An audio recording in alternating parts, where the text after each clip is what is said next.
Hi, Paul Slakis, Good News Broadcast, speaking to Penney Cowan. Hi, Penny. How are you? Good morning. I'm good. Good. Well, that's good because you're the founder and executive director of American Chronic Pain Association, ACPA. So if you say you're good, that's good, right? Yes, it is. Yes, It's good not to be in pain. It is, but it's good to, even if there's some level of pain, to still have a quality of life and be able to function. Okay, they always say, I got a pain in my neck. And I learned that I did have a pain in my neck, and I'm going through some chiropractic help, and that has helped me. And the pain in my leg was coming from my neck, so who knew? Our bodies are very complex. Right.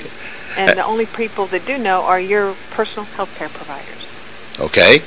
And there's many choices, right? There are many, many choices, and there are many ways. And I think one of the problems with most of us is our expectation is just to give us a pill and it's going to make it all better. When in fact, especially with a chronic pain problem, that a medication may be somewhat effective, but it's only going to take away 20 or 30% of your pain. And there's more they need to do. And so when you're looking at a chronic pain problem, people have to become an active participant rather than that passive patient and really take an active role in the whole recovery process. And one of again, people look for that medication to be the answer. What they don't do is educate themselves about responsible use of these medications and how they should be talking to their healthcare providers and asking those questions about the medications. Okay. So, and in essence, sometimes medications, cover up the reality of what's really the problem, right? And so that needs to be considered as well, to try to find what is the real cause of this situation. I guess doctors usually some say no medication, some say let's do it in combination with, right? Right, and ideally they should always diagnose a problem before they prescribe anything, so that they know that's the appropriate thing to prescribe. But you're correct in saying that it's not just the only thing they should do. There may be, as I said, the medication may take away 10, 20, or 30% of their pain, and at the same time, there's other things that they need to do, and it may be physical therapy, it may be chiropractor, it may be some counseling, it may be stress management. They need to begin to be more realistic about their abilities and pace themselves and listen to their body and reduce stress. I mean, there's so many things that they need to learn and apply to live a full life in spite of the pain. And that's really what the American Chronic Pain Association does. We've been teaching those coping skills for a long time, and we're really trying to help people be informed consumers.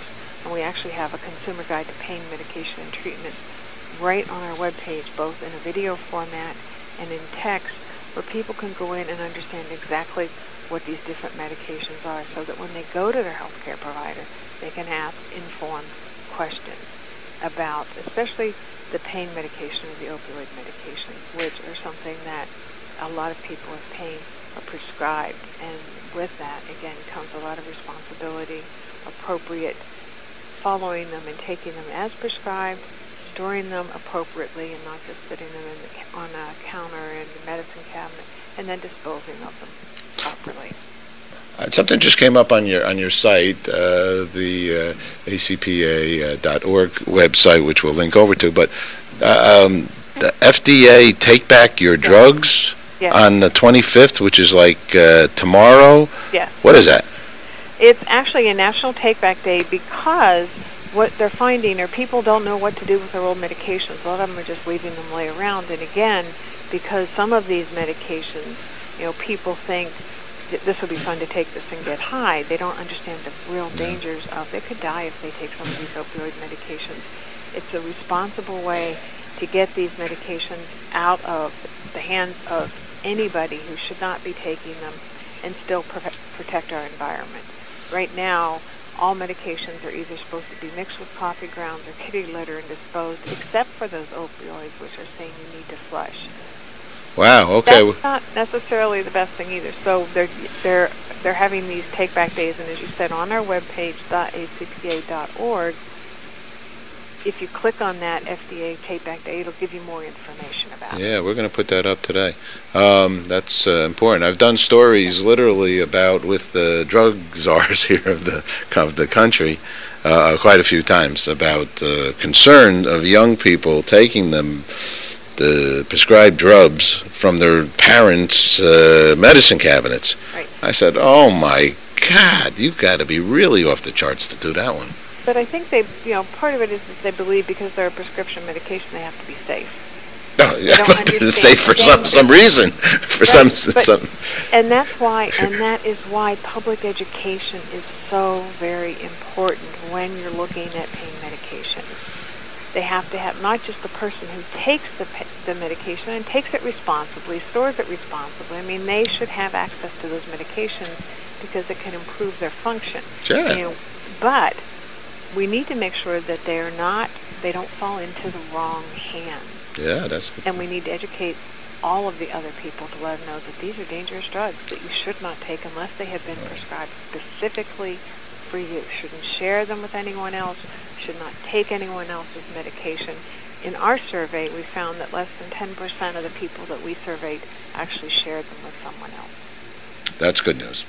It is good news, but there's still a lot of problem out there, so I don't think we can repeat it enough and educate the public enough about the real dangers of these medications if used inappropriately. 2 questions. How did you start this organization? Why? How and why? I started it because I'm also a person with pain, and for a very long time I believed that there was absolutely no way to live with this pain, even though that's what people kept telling me, just learn to live with it, and that it helped me to maintain my wellness. And I know that there is a way, in spite of the pain, to have a full life, but the person with pain has to take an active role.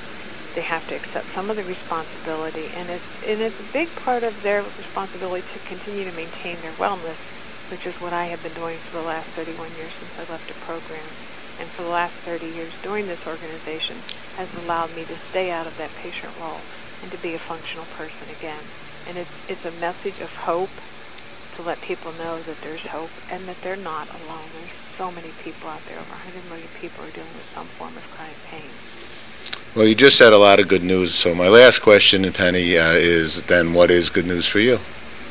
I think the good news for me is if we can reach that one person today that really believed that there was no hope, or maybe even that one person who was thinking of taking somebody else's medication, to realize the dangers of doing that they could die. I mean, I think that's really important.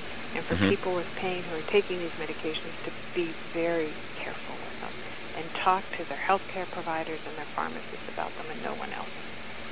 Okay, Penny, thanks for doing the kind of work that you're doing and for sharing this information with our community, and we look forward to speaking with you again.